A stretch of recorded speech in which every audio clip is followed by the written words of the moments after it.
Tema hari ini, Mazmur pasal pertama ayat ketiga. Ia seperti pohon yang ditanam di tepi aliran air, yang menghasilkan buahnya pada musimnya, dan yang tidak layu daunnya. Apa saja yang diperbuatnya berhasil. Yusuf adalah salah satu tokoh Alkitab yang kisah hidupnya penuh liku-liku. Sebagai anak ke-11 dari Yakub dan anak pertama dari Rahel, Yusuf menjadi kesayangan orang tuanya. Namun, hal itu justru membuatnya tidak disukai oleh saudara-saudaranya. Akibatnya, Yusuf harus menghadapi banyak tantangan dalam perjalanan hidupnya. Mulai dari dijual oleh saudaranya, bekerja sebagai pegawai di rumah Potifar, hingga dimasukkan ke dalam penjara. Namun, pada akhirnya, ia berhasil menjadi orang kepercayaan Raja Mesir dan bahkan mencapai posisi sebagai orang nomor 2 di Mesir.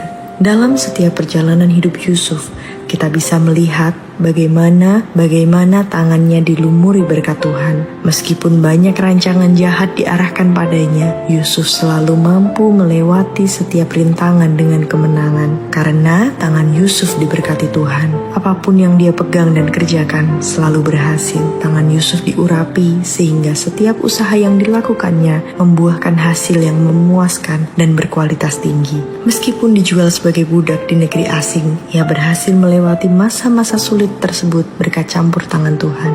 Yusuf seperti pohon yang ditanam di tepi aliran air yang menghasilkan buah pada musimnya. Daunnya tidak layu dan apapun yang dilakukannya berhasil. Jika saat ini kita juga menghadapi masa-masa sulit dalam hidup, percayalah bahwa tangan kita adalah tangan yang diberkati Tuhan. Seperti Yusuf, bukan hanya diberkati, tetapi tangan kita dapat menjadi tangan yang berlumuran berkat. Selama kita hidup sesuai dengan kehendaknya, apapun yang kita lakukan akan Tuhan jadikan berhasil di setiap musim kehidupan kita. Tidak peduli apa kata orang, ketika Tuhan memberkati tangan kita, hal-hal yang tampak mustahil akan menjadi mungkin. Mari kita semakin bertekun dalam doa, membangun hubungan pribadi yang lebih dekat dengan Tuhan, dan hidup sesuai dengan kehendaknya.